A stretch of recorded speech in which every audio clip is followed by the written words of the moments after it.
Back on September 19th, 2017, I completed an initial video on General Electric.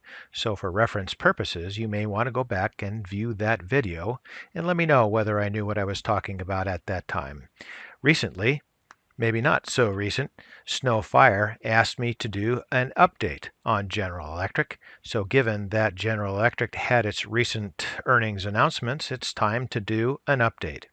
And in that earnings announcement, General Electric did surprise to the upside on its Q1 2018 results. And although investors may be overly concerned with the struggling power division, GE has multiple business segments that saw double-digit profit growth year over year. Further, the company is getting more aggressive on asset sales. And lastly, GE reaffirmed its 2018 earnings per share guidance, which is a positive. So let's take a closer look.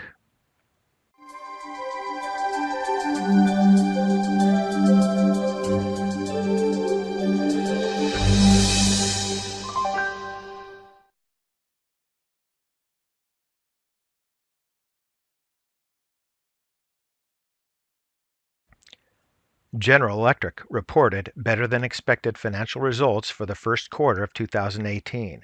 While the power division is still a problem for the company in terms of profitability, other segments have had strong profit growth.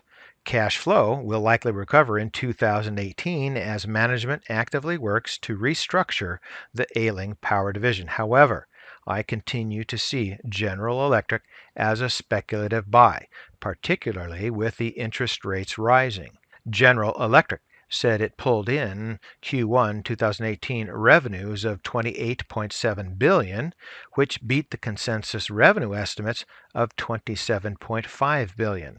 In terms of adjusted earnings per share, General Electric earned 16 cents a share, which beat the consensus profit estimate by a considerable margin. Wall Street consensus called for 11 cents in adjusted profits.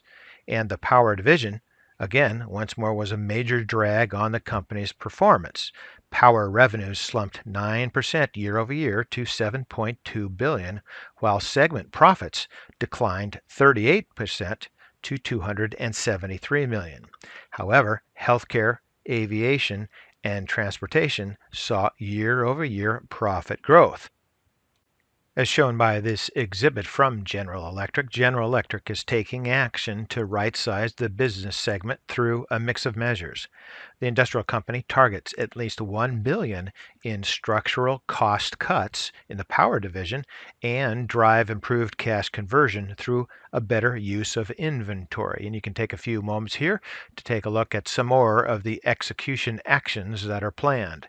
And again, this is one of the reasons why I continue to view General Electric as a speculative play, is because there are so many things that need to be done and improved. Let's go to the next chart. GE's fortune hinges on a rebound in cash flow, which is probably the single most important factor investors are focused on right now. GE's cash flow has dropped off in recent years, which was investors' main reason to dump the stock. However, General Electric will likely see improved cash flow in 2018 as the company continues to restructure its power business, slash overhead costs, and sell assets. Further, investors currently seem to be too preoccupied with GE's problem divisions, even though other businesses are doing quite well. Strong profit growth in healthcare, aviation, and transportation is encouraging, and it shows investors that GE is a viable company with a diversified portfolio of businesses that are actually growing. Bloomberg recently reported that General Electric might sell its rail business, which is valued at $7 billion. Earlier this month, GE agreed to sell a GE healthcare unit to Veritas Capital for $1.05 billion in cash. Investors should look forward to more asset sales in 2018. Lastly, General Electric reaffirmed its 2018 adjusted profit guidance of $1 to $1.07 per share, which was another positive coming out of the earnings release. The industrial company also reaffirmed its expectations to pull in $6 to $7 billion in 2018 free cash flow. So let's go to the price chart. We're looking at the 20-year monthly chart on General Electric, and the symbol is GE. For disclosure purposes, I do not own any GE. Looking at the price chart here, it looks like we have an attempt at the bottom right here with a possible reversal, and I say possible. Moving down here, it looks like the MACD, the fast line, is attempting to curve, but only slightly. I want to see something curve a lot more like this, or even like this here. We don't quite have that yet here in the MACD. Looking at the histogram, we do definitely have a reversal with slight improvement here, but not enough in my opinion.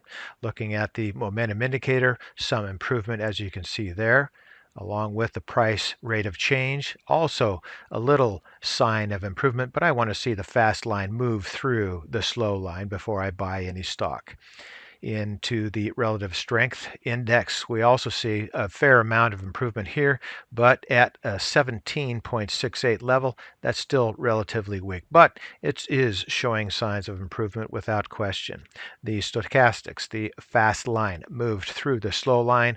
I want to see a little bit more movement through that slow line before I'm finally convinced.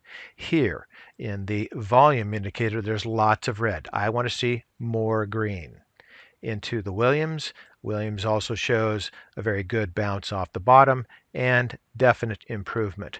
But we've got some mixed indications here. At least they're not fully maturing in the positive side where I want to see some really good improvement. Being late to the party, there's still a lot of time to make some money, so no reason to be too early.